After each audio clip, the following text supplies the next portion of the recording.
and welcome again to Lockdown Made Easy with the really cool team. Today we're going to have a lot of fun with messy play.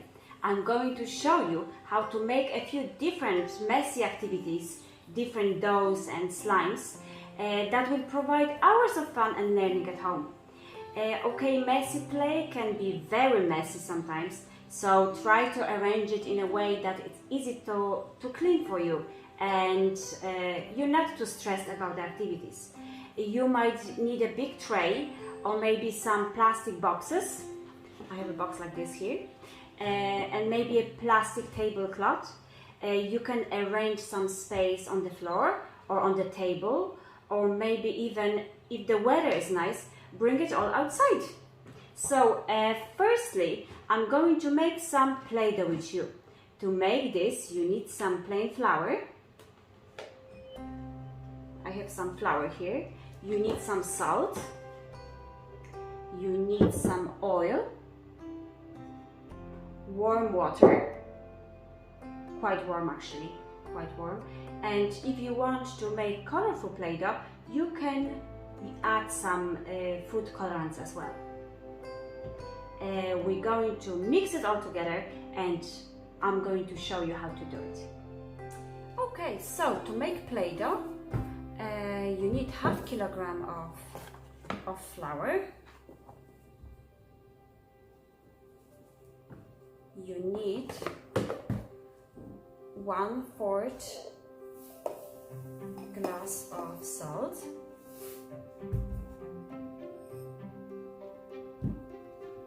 You need 1/4 glass of water. And you need a little bit of oil.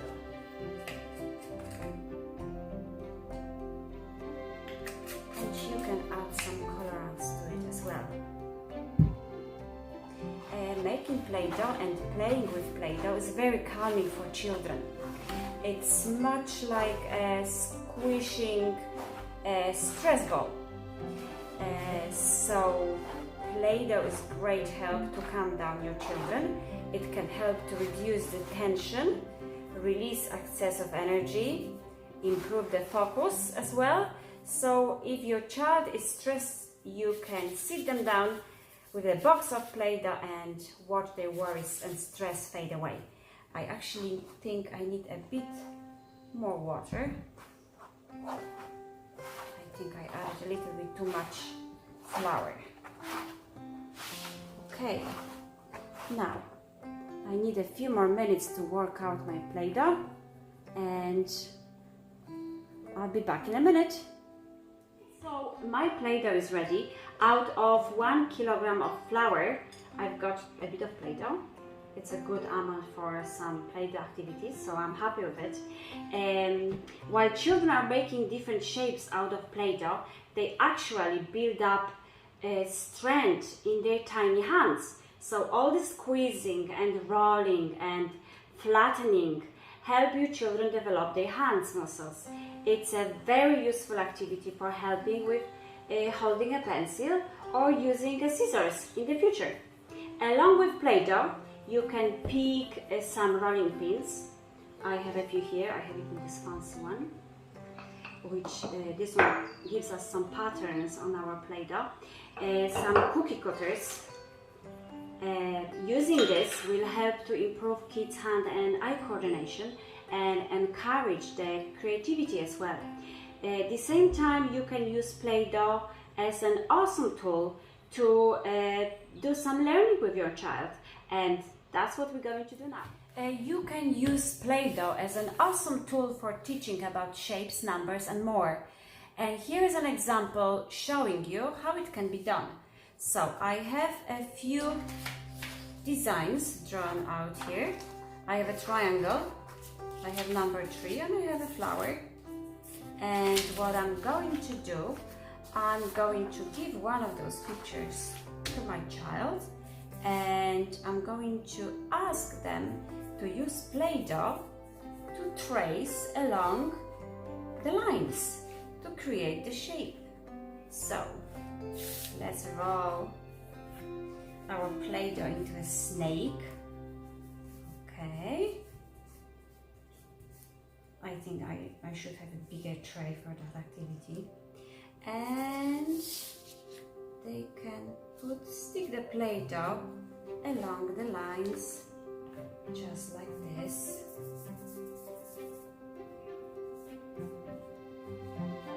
So this is one of the examples how it can be done. They can also make a flower. Maybe for flower they're going to fill each petal with different color, just like this.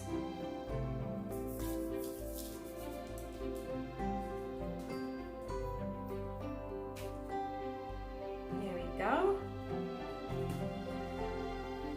So you can just wait and see what is going to come out.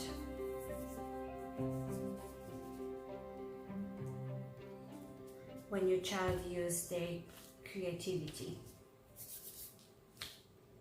So we had some learning already today using Play-Doh, but we also had loads of fun. And earlier on today we made some lovely cupcakes. So what we used some colored rice, we used some dried beans and toothpicks to decorate our cupcakes. As you see, this one has a little candle on top. And we had a little party with our teddies. And later on we went to the garden, and after we came back we decided we're going to make a caterpillar. So this is our caterpillar, and we added some snails as well. Actually, I'm going to show you one more thing because I think it's lovely for children's hands. What we can do, we can also use a garlic press to make some grass for Mr. Caterpillar. So I'm going to fill it with green Play-Doh and I'm going to squeeze it. It's fantastic for your children's hands, okay? It's really nice activity, and if you see, it looks very nice and it feels nice as well. You can use it for, as we said, for some grass, to make some grass, but also maybe to make some hair. If you make maybe some monsters or some faces, so it's really nice, and I think your children might like that as well. Now let's see what we get if we mix some corn flour and water together. I'm going to use a glass of flour and half glass of water. Now, watch how exciting it's going to be for your children to discover that if they mix this too gently together, it feels like a liquid. But if they put some force into it, just like this, or they heat it or stir it, it feels like a solid. This special mixture has actually a real name. It's called oblek, and I can promise you that your child will like to play with it for a long time, working on their fine motor skills, sensory development, and many more. And maybe you would like to play with it as well. It's really nice and relaxing. And as you see, it's solid when we squeeze it and press it, but then it turns into liquid. It's a great activity, and there is some science behind it as well. Another messy play children love is playing with fake snow. To make fake snow, you need some baking soda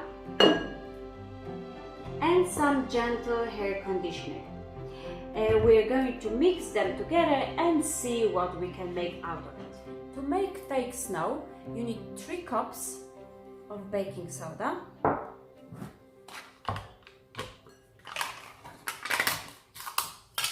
1, 2, and 3, and half glass of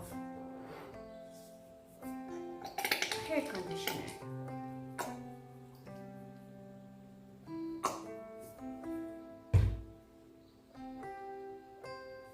Now I'm going to use my hands to mix it all together. This mixing is great for your child to do as well. And I will come back to you in a second with my ready snow.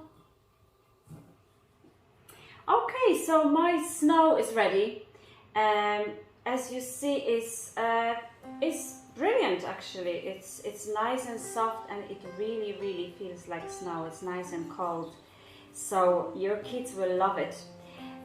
What you can do with your snow, you can use some stamps to press into your snow, or maybe cookie cutters as well. You can maybe put some animals into it and let your child to play with it. You can create some patterns with your fingers. So there's loads of possibilities you can actually do with the snow. And of course you can make your snowman as well. And this is our snowman, just here with his little buttons. We actually use the dried beans for the buttons and sticks for his hands, and even his carrot nose. And what you also can do, you can make a different snowman. So what I have here, I have a plastic bag. I'm going to fill it with snow. So I'm going to put the snow inside and make a portable snowman to play with, okay?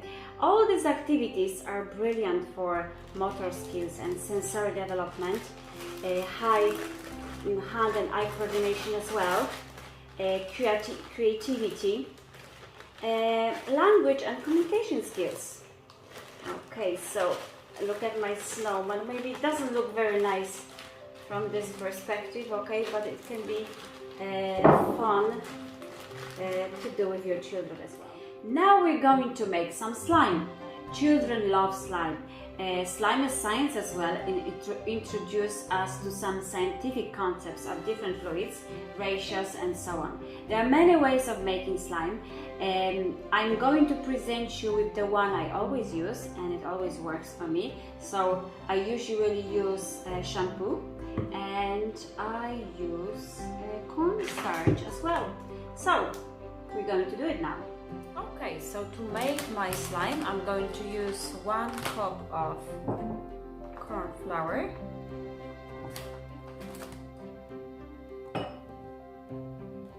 and 1/4 cup of shampoo. There we go. And I'm going to mix it together.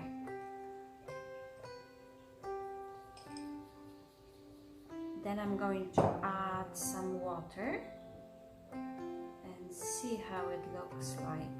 Sometimes you will have to add a bit more shampoo, depends on what kind of shampoo you have. But 1 cup of corn flour and 1/4 of your cup shampoo usually works well. Okay, need to add 1 spoon of water.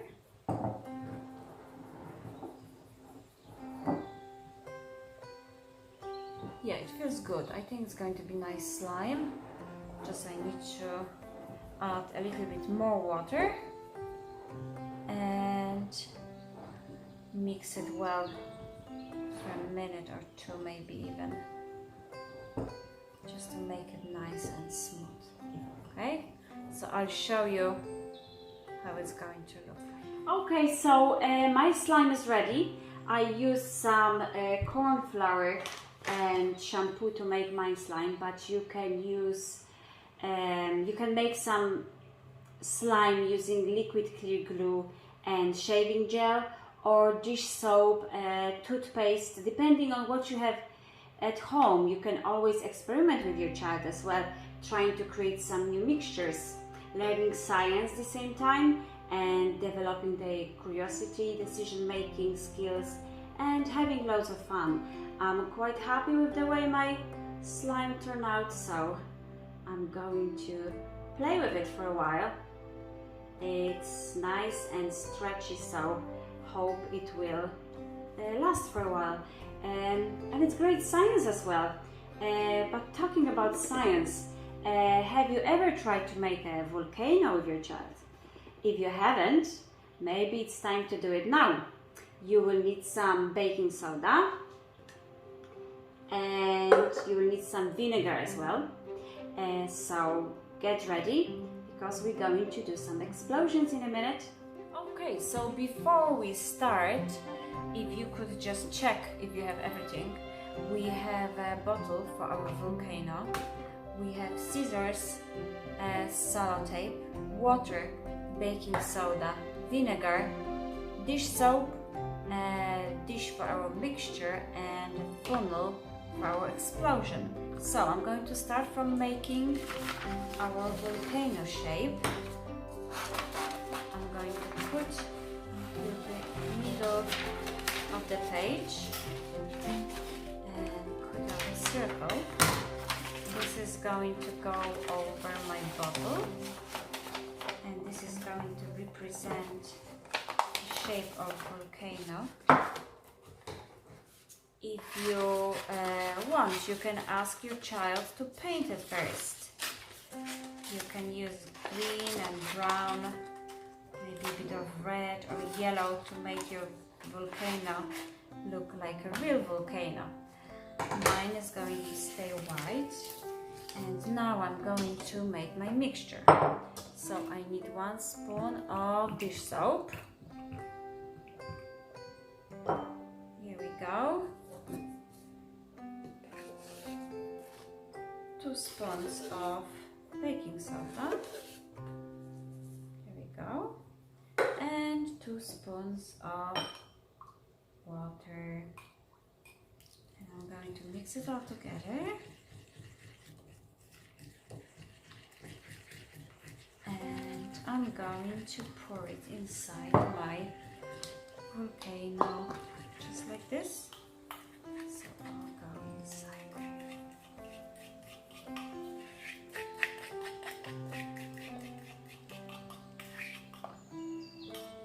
Okay, and now I have my vinegar.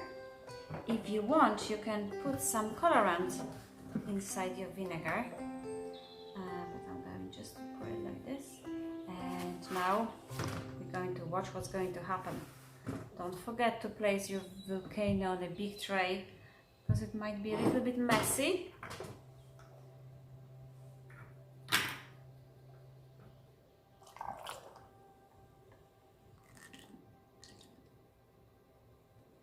Ooh, okay, works quite well. Not sure if you can see it, but it's bubbling and there's loads of liquid lava coming out.